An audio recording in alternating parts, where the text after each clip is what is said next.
नमस्कार दोस्तों, आज इस वीडियो के अंदर एक इंपॉर्टेंट जानकारी मैं आपको देने के लिए आया हूं। आपको पता होना चाहिए प्रॉपर्टी डिस्प्यूट्स हमारे जीवन काल से चले आ रहे हैं। अब प्रॉपर्टी डिस्प्यूट्स के अंदर एक कब्जे वाला पॉइंट बहुत आम होता है कि मेरी प्रॉपर्टी किसी और व्यक्ति ने कब्जे पे ले ली है और मैं अपना प्रॉपर्टी से कब्जे को कैसे हटवाऊं वगैरह वगैरह। मैं यहां पे इस पॉइंट के ऊपर डिस्कशन करने के लिए नहीं आया हूं, मैं और मुद्दे के ऊपर डिस्कशन करने के लिए आया हूं कि मान लेते हैं कोई व्यक्ति के द्वारा अपना कब्जा कर लिया गया है। एक ये प्रॉपर्टी है और ये प्रॉपर्टी ए नाम के व्यक्ति की है, लेकिन बी नाम का व्यक्ति आता है और इस प्रॉपर्टी के ऊपर अपना कब्जा बना लेता है। और ए नाम के व्यक्ति को ये बात को पता है कि यार बी नाम के व्यक्ति ने ना मेरी प्रॉपर्टी पे कब्जा कर लिया है। अब ए नाम का व्यक्ति चुपचाप बैठे हुए अपना इंतजार करने लगता है। अब ए नाम का व्यक्ति ना तो अपना पुलिस वालों के पास जाता कंप्लेंट दायर करने के लिए, ना ही कोई एक्शन लेता है, ना ही कोई लड़ाई झगड़ा करता है। अगर लड़ाई झगड़ा करता भी है बट कोई भी पुलिस वालों के पास नहीं जाता है। अब मुद्दे की बात यहां पे आती है कि अब ये प्रॉपर्टी का क्या होगा। अब ये प्रॉपर्टी किसकी मानी जाएगी? ये प्रॉपर्टी ए नाम के व्यक्ति की ही मानी जाएगी या ये प्रॉपर्टी बी नाम के व्यक्ति की हो चुकी है, बी नाम का व्यक्ति मालिक बन चुका है, ये माना जाएगा? इसका सवाल आपको अलग अलग वीडियोस पे, अलग अलग यूट्यूब चैनल्स में अलग अलग तरह से बताया हुआ है, लेकिन इसका क्लियर जवाब यही है कि अगर बी नाम का व्यक्ति अपना 12 सालों तक इस प्रॉपर्टी के ऊपर कब्जा बनाकर रखता है और ए नाम के व्यक्ति को यह बात के बारे में पता है कि मेरी प्रॉपर्टी के ऊपर कब्जा बी का द्वारा बनाया जा चुका है और 12 सालों तक ए नाम के व्यक्ति ने कोई भी पुलिस के पास जाके गुहार नहीं लगाई है, ए नाम के व्यक्ति ने कोई भी मैजिस्ट्रेट के पास कंप्लेंट दर्ज नहीं कराई है, कहीं पर भी जाके कंप्लेंट दर्ज नहीं कराई है। इनफैक्ट पुलिस ही नहीं, ए नाम के व्यक्ति कुछ तो करे भाई, ए नाम के व्यक्ति ने कुछ भी नहीं करा।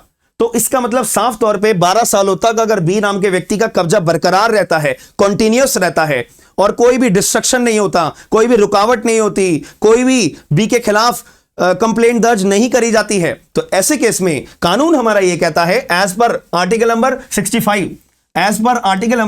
65 ऑफ लिमिटेशन एक्ट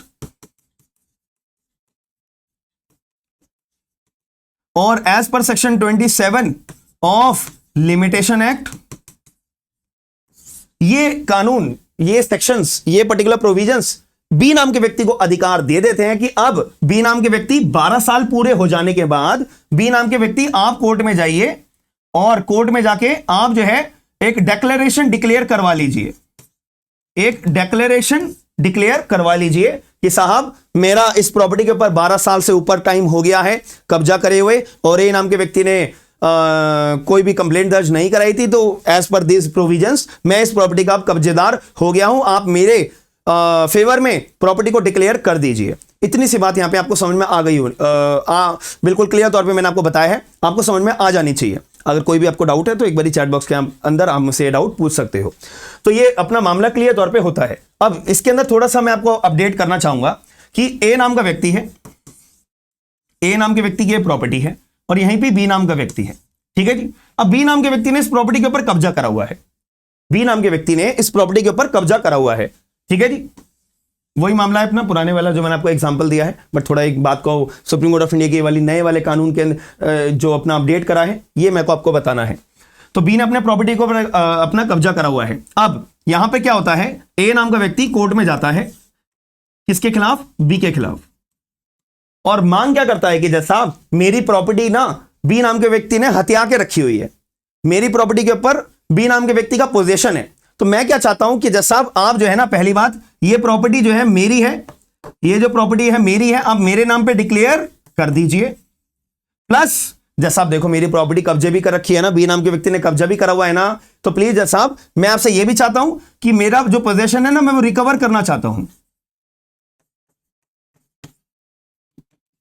समझ में आ गई मेरी बात? तो ए नाम का व्यक्ति कोर्ट में दो चीजें मांगने गया है। पहला, ये प्रॉपर्टी मेरी है, मेरे नाम पे डिक्लेयर कर दी जाए कोर्ट के द्वारा, पहले तो जैसा आप ये काम कर दीजिए। प्लस बी नाम के व्यक्ति ने मेरी प्रॉपर्टी पे कब्जा जो करा हुआ है ना, वो कब्जा बी से हटाकर वो कब्जा मुझे वापसी दे दिया जाए। ये दो चीजें मैं आपके पास मांगने के लिए आया हूं, बात खत्म हो जाती है। अब मुद्दे की बात ये आती है कि मैं जब मन करेगा कोर्ट में जब केस फाइल करने चला जाऊंगा, नहीं, एक निर्धारित टाइम पीरियड होना चाहिए कि इस पर्टिकुलर केस में आपको इतने टाइम में कोर्ट में जाना है, इस पर्टिकुलर केस में आपको इतने टाइम में कोर्ट में जाना है। एक कानून के द्वारा निर्धारित टाइम पीरियड सेट करा गया होगा, बिल्कुल बात है। तो इस सिविल केसेस में लिमिटेशन एक्ट हमारा इसका रोल प्ले करता है।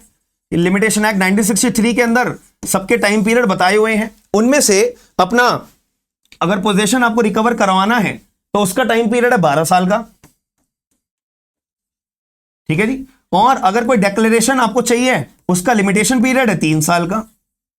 अब यहां पे कंफ्यूजन आ गई है, ए नाम के पर्टिकुलर केस में confusion supreme court of India के सामने कंफ्यूजन आई थी कि हम जो लिमिटेशन पीरियड 3 साल वाला कंक्लूड करें या हम जो लिमिटेशन पीरियड 12 साल वाला कंक्लूड करें। तो इसका क्लैरिफिकेशन देने के लिए सुप्रीम कोर्ट ने सीधे तौर पे यह बात बोली है कि अगर कोई व्यक्ति प्रॉपर्टी के मुद्दों के अंदर डिक्लेरेशन अपना मांगने के लिए कोर्ट में आता है प्लस अपना रिकवरी ऑफ पोजीशन मांगने के लिए आता है, तो हम उस केस में डिक्लेरेशन के लिए 3 साल वाला लिमिटेशन कंक्लूड नहीं करेंगे, बल्कि कंक्लूसिवली हम इस पूरे के पूरे केस के अंदर जो लिमिटेशन पीरियड है वो कितना मानेंगे, 12 सालों का मानेंगे। ठीक है जी। हम ये चेक करेंगे कि ए नाम के व्यक्ति ने 12 सालों के अंदर अंदर क्या केस फाइल करा है।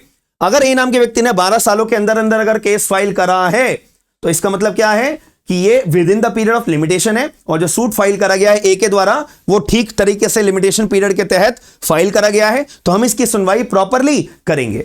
और अगर ए नाम के व्यक्ति के सबूतों के आधार पे हम ये लगता है कि ए नाम के व्यक्ति के सबूत बिल्कुल परफेक्ट हैं, तो ए नाम के व्यक्ति के नाम पे प्रॉपर्टी हम डिक्लेयर कर देंगे, और जो बी नाम के व्यक्ति ने कब्जा करके बैठा हुआ है उससे कब्जा हटवाकर ए नाम के व्यक्ति को प्रॉपर्टी वापसी हम दिलवा देंगे, काम खत्म हो जाती है।